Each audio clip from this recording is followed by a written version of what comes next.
Whenever I travel to foreign countries, I always try to learn at least the rudimentary words in the language of the place I am visiting.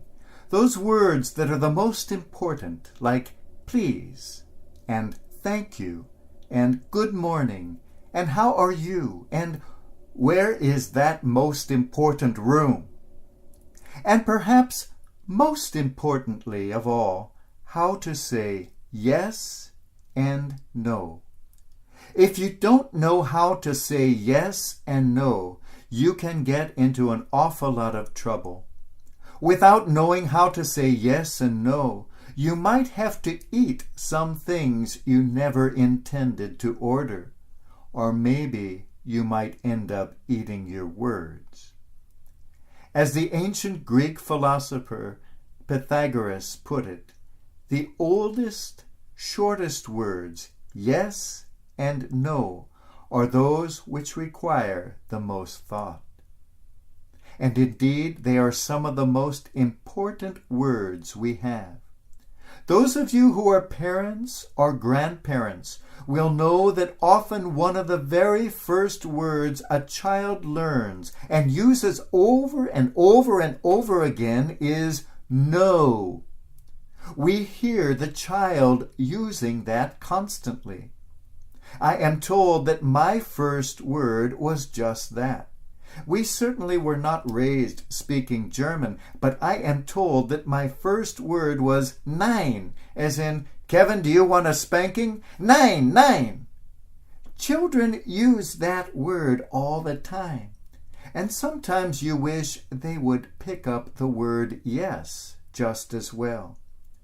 It really surprised me when I discovered that the Irish language, the Gaelic used in Ireland, has no word for yes and no. Of course, this doesn't stop the Irish from agreeing with each other and accepting and assenting and shouting things to each other. And it certainly doesn't keep them from disagreeing with each other. Instead, they use sort of an echo of the verb that was used in the question directed to them.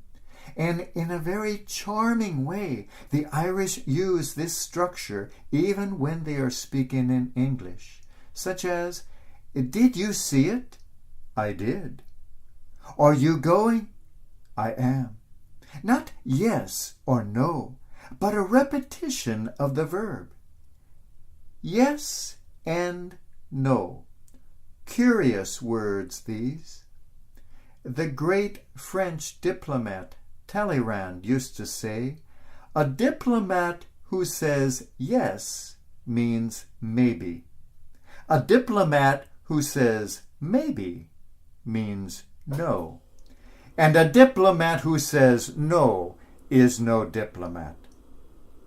No matter what language we are speaking, yes and no are some of the most abused words. We say yes just to pacify people, even when we have no intention of going through with whatever it is we just promised to do. And everyone knows people who are so difficult and belligerent that in conversation you learn just to say yes and agree with them to shut them up. I see a lot of the married people nodding their heads. The great Indian Mahatma Gandhi said, a no uttered from the deepest conviction is better than a yes merely uttered to please, or worse, to avoid trouble. Yes and no. In the Gospel, we hear the story of two sons, one of whom was quick to say yes, but it was an empty yes. The other was quick to say no, but the no from his lips turned out to be a yes from his actions. It was not the words that made the difference, but the heart. We have celebrated the feast of St. Lorenzo Ruiz, a martyr and the first Filipino saint. St. Lorenzo, together with all the saints, didn't have to say yes with his lips. He lived the yes when he went to a faraway land to bring the Christ's message of love. St. Lorenzo did not have to say yes at the end of his life when he was called upon to die for what he believed in.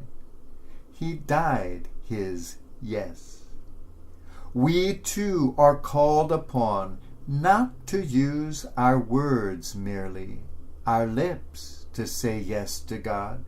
We are rather called upon to live our yes, and if need be, to die our yes. There are many ways of saying yes. Using our lips is the least important of all.